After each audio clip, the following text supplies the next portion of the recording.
اگلے روز عمر رضی اللہ تعالیٰ عنہ نماز کے لیے مسجد میں گئے، امامت کے فرائض سر انجام دیے اور بیعت کا سلسلہ شروع ہو گیا۔ لوگوں کا ایک ہجوم تھا جو بیعت کے لیے امڑ آیا تھا، اس میں کمی کی بجائے اضافہ ہو رہا تھا۔ عمر رضی اللہ تعالیٰ عنہ نے مسجد میں کھانا کھایا اور ظہر کی نماز کا وقت ہو گیا۔ حضرت عمر رضی اللہ تعالیٰ عنہ نے امامت کروائی اور نماز سے فارغ ہوتے ہی اٹھ کھڑے ہوئے۔ حضرت عمر رضی اللہ تعالیٰ عنہ نے بلند آواز میں کہا، اے لوگو، اللہ تم پر کرم کرے، میں خلیفہ کی حیثیت سے پہلا حکم یہ جاری کرتا ہوں کہ جن مرتدین کو تم نے غلام اور لونڈیاں بنا کر رکھا ہوا ہے انہیں آزاد کر کے ان کے رشتہ داروں کے حوالے کر دو۔ میں اسے بہت برا سمجھوں گا کہ مسلمانوں میں غلامی کی رسم جڑ پکڑ لے۔ اللہ نے ہر انسان کو آزاد پیدا کیا ہے۔ یہ حکم لوگوں کے لیے غیر متوقع تھا اور غیر معمولی طور پر جرأت مندانہ۔ لوگوں نے مرتدین کو اپنی مرضی سے غلام بنا کے نہیں رکھا تھا، بلکہ یہ خلیفہ اول حضرت ابو بکر رضی اللہ تعالیٰ عنہ کا حکم تھا جو انہوں نے ارتداد کے خلاف جہاد کے آغاز میں ہی دے دیا تھا۔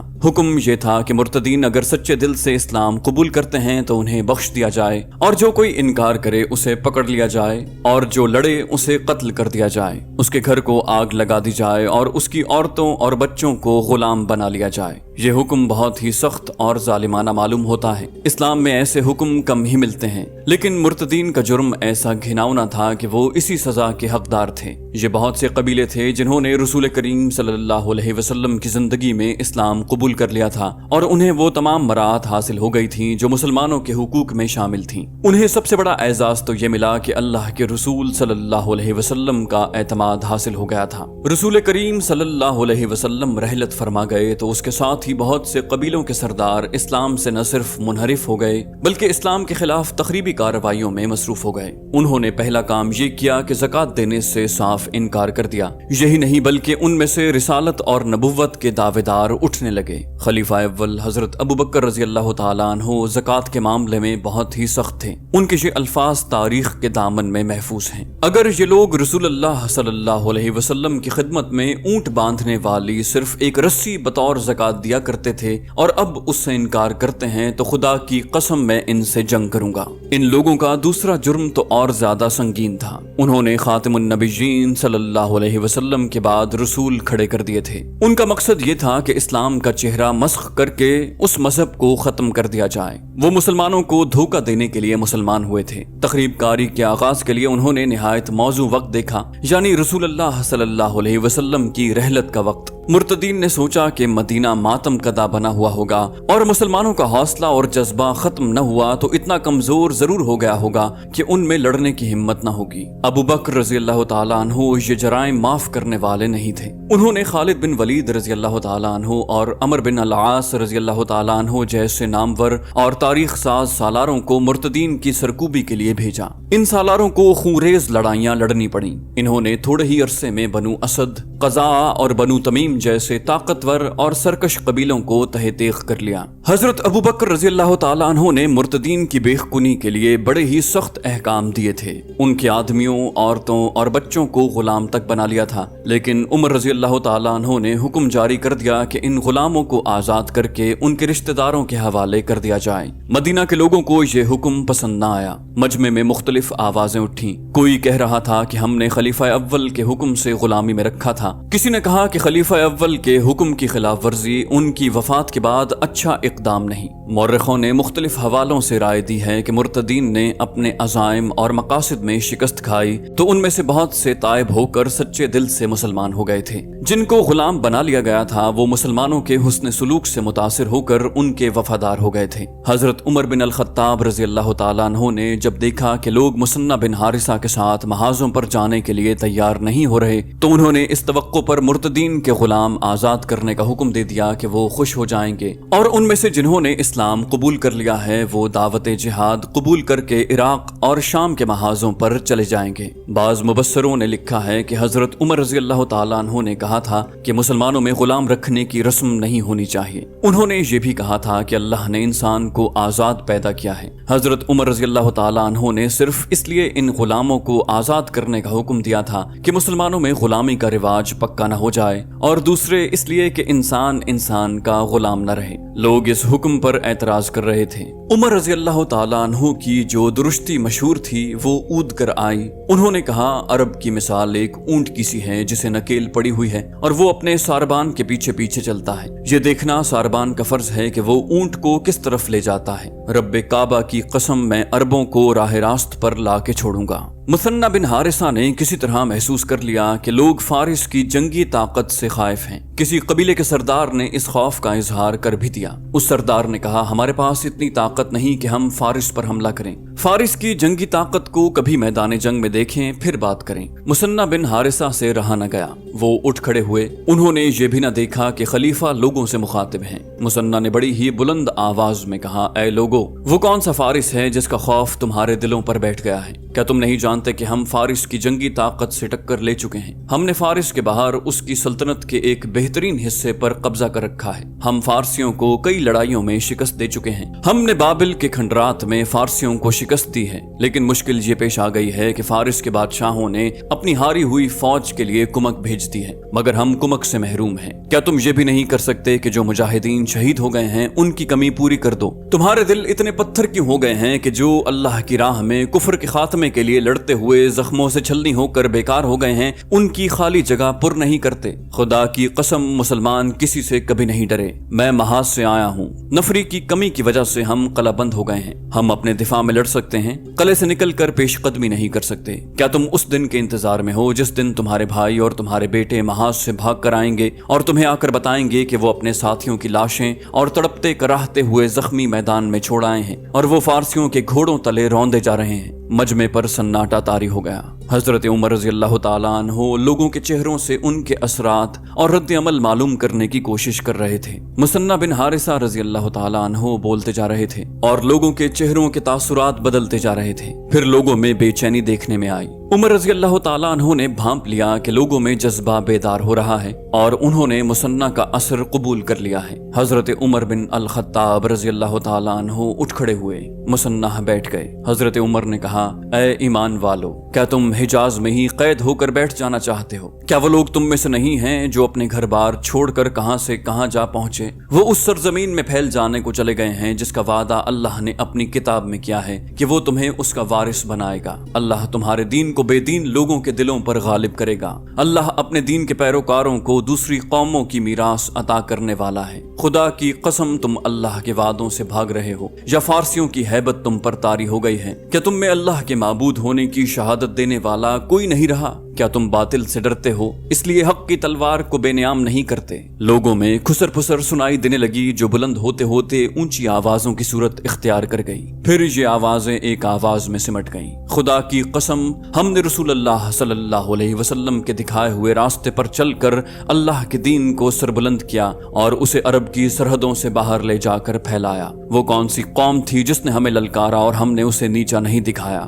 رسول اللہ صلی اللہ علیہ وسلم ہم سے جدا ہو گئے تو ہم نے خلیفہ ابو بکر رضی اللہ تعالیٰ عنہ کی قیادت قبول کی اور ہر حال میں ان کے ساتھ رہے۔ اللہ نے ہماری مدد کی۔ ہم میں سے کسی پر کبھی یہ کیفیت طاری نہیں ہوئی تھی جو آج ہو گئی ہے۔ ہمیں کیا ہو گیا ہے کہ اپنے خلیفہ عمر رضی اللہ تعالیٰ عنہ کی دعوت جہاد پر خاموش بیٹھے ہیں؟ یہ آواز ابو عبید بن مسعود بن عمر الثقفی کی تھی۔ ابو عبید بن مسعود رضی اللہ تعالیٰ عنہ نے کہا، میں مثنہ بن حارثہ کے ساتھ جاؤں گا۔ ایک صحابی سلیط بن قیس رضی اللہ تعالیٰ عنہ نے اٹھ کر کہا، اور میں بھی۔ اور اس کے بعد لبیک لبیک کی آوازیں بلند ہونے لگیں۔ محاذ پر جانے والوں کی تعداد 1000 تک پہنچ گئی۔ حضرت عمر رضی اللہ تعالیٰ عنہ کا چہرہ خوشی سے تمتمانے لگا۔ مورخ لکھتے ہیں کہ جہاد پر جانے والے یہ تمام رضاکار مدینہ کے رہنے والے تھے۔ ایک عجیب سوال پیدا ہو گیا۔ ایک سرکردہ مدنی نے اٹھ کر کہا، خلیفۃ الرسول، کیا آپ دیکھ نہیں رہے کہ محاذ پر جانے والوں میں اکثریت مدینہ کے انصار اور مہاجرین کی ہے؟ حضرت عمر رضی اللہ تعالیٰ عنہ نے کہا، میں دیکھ رہا ہوں۔ اور تم نے یہ بات کیوں کہی ہے؟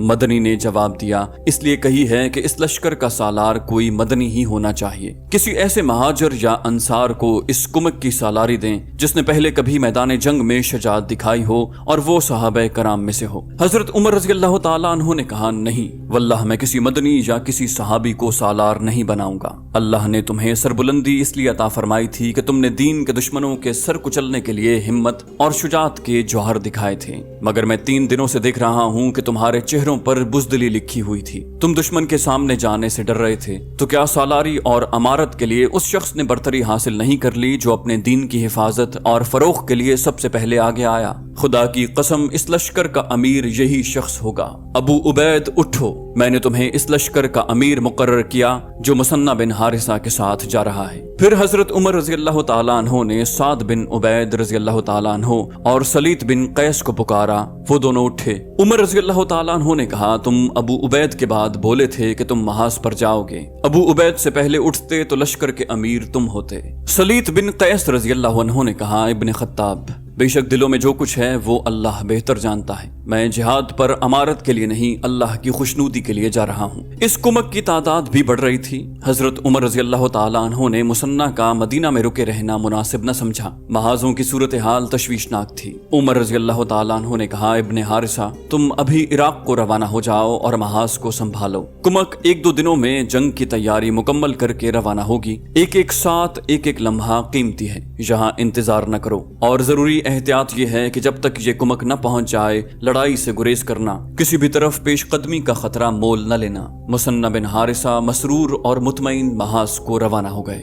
2 دنوں بعد کمک بھی روانگی کے لیے تیار ہو گئی۔ کسی بھی تاریخ میں اس کی تعداد نہیں لکھی، یہ تعداد یقیناً 2000 کے قریب تھی۔ حضرت عمر رضی اللہ تعالیٰ عنہ نے بوقت رخصت ابو عبید کو آخری ہدایات دی، ابو عبید، تمہیں محاذ پر رسول اللہ صلی اللہ علیہ وسلم کے کئی صحابہ کرام ملیں گے، وہ جو کہیں گے اس پر عمل کرنا، تم کمک کے اس لشکر کے امیر ہو اور محاذ پر جا کر تم اس کے سالار ہوگے، کوئی کارروائی اور کوئی فیصلہ صحابہ کرام کے مشورے کے بغیر نہ کرنا، جلد بازی سے کام نہ لینا، تم بہت بڑی بادشاہی کے خلاف لڑنے جا رہے ہو، جنگ میں کامیابی حاصل کرنے کے لیے ہر صورتحال کو ٹھنڈے دل سے سوچنے کی اور ہر موقع سے فائدہ اٹھانے کی ضرورت ہوتی ہے۔ الوداع ابو عبید، اللہ تمہارے ساتھ ہے۔ حضرت عمر کچھ دور تک اس لشکر کے ساتھ گئے، دور جا کر ابو عبید نے پیچھے دیکھا، مدینہ کے باہر اور مکانوں کی چھتوں پر مردوں اور عورتوں کے ہاتھ بلند ہو کر ہل رہے تھے۔ کمک کا مسئلہ حل ہو گیا تو حضرت عمر رضی اللہ تعالیٰ عنہ نے اپنے اس حکم پر توجہ مرکوز کر لی کہ ارتداد کے خلاف جہاد کے دوران جن مرتدین کو غلام بنایا گیا تھا انہیں آزاد کر دیا جائے۔ ان غلاموں کے آقا اس حکم پر خوش نہیں تھے، لیکن عمر رضی اللہ تعالیٰ عنہ اپنے احکام منوانا جانتے تھے۔ انہوں نے اپنے انتظام کے تحت گھر گھر اپنا یہ حکم پہنچا دیا کہ غلاموں کو آزاد کر دیا جائے۔ لوگ غلاموں کو آزاد کرنے لگے۔ مدینہ کی چھوٹی سی ایک مضافاتی بستی میں اونٹوں اور گھوڑوں کا ایک تاجر رہتا تھا جس کا نام ابو زبیر تھا۔ دولت مند آدمی تھا وہ، تھا تو گھوڑوں کا سوداگر جو ادھر ادھر سے گھوڑے لا کر بیچتا تھا، لیکن وہ گھوڑوں کے دوسرے سوداگروں سے اس لحاظ سے مختلف تھا کہ وہ گھوڑوں کو جنگی تربیت بھی دیتا تھا۔ اس کے سدھائے ہوئے گھوڑے میدان جنگ کے لیے کارآمد اور قابل اعتماد ثابت ہوتے تھے۔ ابو زبیر جو اپنے قبیلے کا ایک سرکردہ فرد تھا، میدان جنگ کا شہ سوار تھا اور تیغ زنی میں خصوصی مہارت رکھتا تھا۔ رسول اللہ صلی اللہ علیہ وسلم کے وصال کے بعد ارتداد کا فتنہ اٹھا تو خلیفہ اول ابو بکر رضی اللہ تعالیٰ عنہ نے مرتدین کے خلاف جہاد کا اعلان کر دیا۔ ابو زبیر بھی اس جہاد میں شریک ہوا۔ اس وقت اس کی عمر 60 سال ہو چکی تھی۔ مجاہدین کے لشکر میں اسے کوئی عہدہ حاصل نہیں تھا، اس کی حیثیت سپاہی جیسی تھی۔ اس نے 2 مار کے لڑے تھے۔ وہ ارتداد کے خاتمے تک لڑنے کا عزم لے کر گیا تھا، لیکن اس کے گھوڑے کی آنکھ میں تیر اتر گیا۔ گھوڑا اتنی زور سے اچھل کر بھاگا کہ ابو زبیر گھوڑے سے گر پڑا۔ یہ گھمسان کا مارکا تھا، کسی اور گھوڑے کا پاؤں اس کے کولہے پر پڑا اور وہ اٹھنے کے قابل نہ رہا۔ وہ بڑی مشکل سے اپنے آپ کو گھسیٹتا مارکے سے نکل گیا۔ اس کی مرہم پٹی تو ہو گئی، لیکن ٹانگ کے جوڑ میں ایسا نقص پیدا ہو گیا کہ وہ صرف چلنے کے قابل رہ گیا، اور وہ بھی آہستہ آہستہ۔ وہ مدینہ کے قریب اپنے گاؤں واپس آ گیا۔ وہ خالی ہاتھ واپس نہیں آیا تھا، اس کے ساتھ مرتدین کی ایک ادھیڑ عمر عورت اور اس عورت کی بیٹی تھی جس کی عمر 17-18 سال تھی۔ اس کے قبیلے کے چند ایک آدمی اس کے ساتھ جہاد میں شریک تھے۔ ابو زبیر زخمی ہو گیا اور مدینہ کو واپس جانے لگا تو اس کے قبیلے کا ایک آدمی اس ادھیڑ عمر عورت اور اس کی نوجوان بیٹی کو ساتھ لیے اس کے پاس آیا۔ اس آدمی نے کہا، یہ مال غنیمت ہے ابو زبیر، اس کے اہل تم ہی ہو، یہ ماں بیٹی لونڈیاں ہیں، ہم انہیں کیا کریں گے؟ یہ تم جیسے خوشحال سوداگر کے گھر میں ہی اچھی لگتی ہیں۔ ابو زبیر کا زخم ٹھیک ہو گیا اور وہ کام کاج کے قابل ہو گیا، لیکن میدان جنگ کے قابل نہ ہو سکا۔ اب وہ آہستہ آہستہ چلتا تھا۔ اس کی 3 بیویاں تھیں جن سے اس کے 7 بیٹے تھے۔ سب سے بڑے بیٹے کی عمر 30 سال کے قریب تھی، باقی بیٹے جوان اور نوجوان تھے۔ اس نے سب بیٹوں کو اپنے پاس بلا لیا۔ اس نے کہا، میرے بیٹوں، میں مرتدین کے خلاف لڑنے گیا تھا کہ یہ میرا فرض تھا، اور میں یہ 2 لونڈیاں اپنے ساتھ لایا ہوں کہ یہ میرا حق ہے، لیکن ان پر میرا اور تمہارا ایسا کوئی حق نہیں کہ ہم میں سے کوئی بھی انہیں بغیر نکاح کے بیویاں بنا لے، اور میں تم میں سے کسی کو اس نوجوان لونڈی کے ساتھ نکاح کرنے کی اجازت نہیں دوں گا۔ یہ گھر کا کام کاج کریں گی، لیکن ان سے اتنا ہی کام لیا جائے گا جتنا یہ کر سکتی ہیں۔ ابو زبیر نے اس لونڈی سے صرف ایک بار کہا تھا کہ وہ اپنی بیٹی کے ساتھ اسلام قبول کر لے تو ماں کی شادی اس کی عمر کے کسی مسلمان کے ساتھ کروا دی جائے گی اور اس کی بیٹی کو وہ اپنی بہو بنا لے گا۔ ابو زبیر اس لڑکی کی شادی اپنے بڑے بیٹے کے ساتھ کرنا چاہتا تھا۔ اس عورت نے بڑے پختہ لہجے میں جواب دیا تھا، ابو زبیر میرا جواب ایک ہی بار سن لے، میں اسلام قبول نہیں کروں گی۔ تو نے سوچا ہوگا کہ میں تیرے ہاتھوں میں مجبور اور محتاج ہوں اور تیری ہر بات مان لوں گی۔ نہیں ابو زبیر، تو جانتا ہے کہ میں کسی غریب باپ کی بیٹی نہیں، نہ میرا خاوند غریب آدمی تھا، وہ قبیلے کے اہم آدمیوں میں سے تھا۔ ابو زبیر نے کہا، میں تجھے حکم نہیں دے رہا آسما، جبر نہیں کر رہا، تیرے بھلے کی بات کہی ہے۔ آسما نے کہا، حکم دے کے دیکھ لے، جبر کر کے دیکھ لے، مسلمانوں کے ہاتھوں میرا خاوند قتل ہوا، میرے 2 بھائی قتل ہوئے، میرا گھر جلا دیا گیا، تو بھی اس لڑائی میں شامل تھا، کیا ایسا نہیں ہو سکتا کہ میرے خاوند اور بھائیوں کا قاتل تو ہی ہو؟ ابو زبیر نے کہا، ہو سکتا ہے۔ تو کیا ایسا نہیں ہوا کہ تیرے خاوند اور بھائیوں کے ہاتھوں میرے کتنے ہی ساتھی زخمی اور قتل ہوئے ہوں؟ یہ لڑائی تھی آسما، دونوں طرف کے آدمیوں کو زخمی اور قتل ہونا ہی تھا۔ اگر تیرا خاوند اور قبیلے کے سردار وغیرہ دھوکہ نہ دیتے تو آج تو میرے گھر میں لونڈی نہ ہوتی۔ آسما نے کہا، جسے تم لوگ دھوکہ کہتے ہو وہ ہمارے بزرگوں کی ایک چال تھی، ہم اسلام کو نقصان پہنچانا چاہتے تھے لیکن دو بدو جنگ کے لیے ہمارے پاس طاقت نہیں تھی۔ ہمارے سرداروں نے یہ چال چلی کہ مسلمان ہو گئے، اس سے یہ فائدہ ہوا کہ تم لوگ ہمیں اپنا سمجھنے لگے اور ہم لوگ درپردہ تمہارے خلاف جنگ کی تیاریاں کرنے لگے۔ ہمارے بزرگ موزوں موقع ڈھونڈنے لگے تھے۔ ابو زبیر نے آسما کی بات کاٹتے ہوئے کہا، اور تم لوگوں کے بزرگوں کو وہ موقع مل گیا، ہمارے رسول اللہ صلی اللہ علیہ وسلم انتقال فرما گئے، تمہارے بزرگ اور سردار خوش ہو گئے کہ اب مسلمان۔ آسما درمیان میں بول پڑی، ہاں ابو زبیر تو ٹھیک کہتا ہے، تم لوگ جیت گئے، لیکن میں اسلام قبول نہیں کروں گی، اپنے دشمنوں کا مذہب قبول نہیں کروں گی۔ میں تیری لونڈی ہوں، میری بیٹی تیری لونڈی ہے، ہم دونوں سے تجھے کوئی شکایت نہیں ہوگی، تیری کسی بیوی کو کوئی شکایت نہیں ہوگی۔ ابو زبیر نے کہا، اور تجھے اس گھر کے کسی فرد سے کوئی شکایت نہیں ہوگی، میرا کوئی بیٹا تیری اتنی خوبصورت بیٹی کو میلی آنکھ سے نہیں دیکھے گا، تیری شادی نہیں ہوئی تو کوئی فرق نہیں پڑے گا، تیری بیٹی کی شادی ہو جانی چاہیے۔ آسما نے کہا، شادی کے لیے میں اسے مسلمان نہیں ہونے دوں گی، میں لڑکی کے باپ کے قاتلوں کو لڑکی نہیں دوں گی۔ ابو زبیر دیندار مسلمان تھا، وہ اس ماں بیٹی کے ساتھ اسلامی اصولوں کے مطابق سلوک کر رہا تھا۔ اس نے آسما کی تنزیہ اور جلی کٹی باتوں پر کسی الٹے پلٹے رد عمل کا اظہار نہ کیا۔ یہ ان دنوں کی بات ہے جب آسما اور اس کی بیٹی کو یہاں آئے ہوئے ابھی چند دن ہی ہوئے تھے۔ اس کے بعد ابو زبیر نے اسے اسلام قبول کرنے کے لیے کبھی نہ کہا۔ آسما کو ابو زبیر کے گھر آئے ہوئے 2-3 مہینے گزر گئے تھے۔ وہ ایک روز کسی کام سے استبل میں گئی تو ابو زبیر ایک آدمی کو گھوڑے دکھا رہا تھا۔ اس آدمی کی آسما کی طرف پیٹھ تھی۔ یہ شخص گھوڑا خریدنے آیا تھا۔ اس نے مڑ کر دیکھا تو آسما کو اس کا چہرہ نظر آیا۔ وہ چونک پڑی۔ اس شخص کا رد عمل بھی کچھ ایسا ہی تھا۔ اس کے چہرے پر حیرت کا گہرا تاثر تھا۔ آسما جس کام کے لیے آئی تھی وہ کر کے چلی گئی۔ اس شخص نے ایک گھوڑا خریدا اور استبل سے نکل گیا۔ باہر اس کا گھوڑا کھڑا تھا۔ اس نے نئے گھوڑے کی رسی اپنے گھوڑے کی پچھاڑی سے باندھی اور سوار ہو کر چلا گیا۔ وہ ادھر ادھر مڑ مڑ کر دیکھتا جا رہا تھا جیسے وہ کسی کی تلاش میں ہو۔ گھوڑے کی رفتار بہت ہی آہستہ تھی۔ وہ شہر سے نکل گیا۔ اب وہ بار بار پیچھے دیکھتا تھا اور گھوڑا چلا جا رہا تھا۔ اسے ایک نسوانی آواز سنائی دی، ابن داؤد۔ اس نے ادھر دیکھا۔ کھجور کے 3 درخت ایک دوسرے سے ملے کھڑے تھے۔ ان کے ساتھ ہی ریتلی مٹی کی ڈھیری تھی۔ وہاں ایک عورت کھڑی تھی، آسما۔ ابن داؤد گھوڑے سے کود کر اترا اور آسما کے قریب جا کر کہنے لگا، میں تمہیں دیکھتا آ رہا تھا، تم یہاں کیسے؟ مسلمان ہو گئی ہو؟ گھوڑوں کے اس سوداگر کی بیوی بن گئی ہو؟ آسما نے افسردہ سے لہجے میں جواب دیا، بیوی نہیں، لونڈی، غلامی کی زندگی بسر کر رہی ہوں، مسلمان نہیں ہوئی، نہ ہوں گی۔ ابن داؤد نے کہا، تو چلو میرے ساتھ، تمہارے آقا کو پتہ چلنے تک اتنی دور پہنچا دوں گا کہ کوئی نہیں پہنچ سکے گا۔ آسما نے کہا، بیٹی کو چھوڑ کر کیسے چلی جاؤں؟ وہ بھی میرے ساتھ ہے۔ کیا تم نہیں جانتے کہ میرا خاوند اور 2 بھائی لڑائی میں مارے گئے ہیں؟ ہم نے بہت بری شکست کھائی ہے ابن داؤد۔ ہم نے جو مقصد حاصل کرنا چاہا تھا وہ نہ کر سکے۔ میں نے سنا تھا کہ بنی اسرائیل کے دانشور جو منصوبہ بناتے ہیں وہ ناکام نہیں ہوا کرتا، لیکن تمہاری قوم کا یہ منصوبہ ایسا ناکام ہوا کہ ہم لوگ ساری عمر اٹھنے کے قابل نہیں رہے۔ ابن داؤد نے کہا، اس ناکامی کی ذمہ داری نہ مجھ پر عائد ہوتی ہے نہ تم پر۔ منصوبہ ہر لحاظ سے کارآمد اور مکمل تھا، لیکن لڑنے والوں نے ہمت ہار کر اتنا اچھا منصوبہ خاک میں ملا دیا۔ جانی نقصان تو ہونا ہی تھا۔ سب سے بڑا نقصان یہ ہوا کہ اسلام کی جڑیں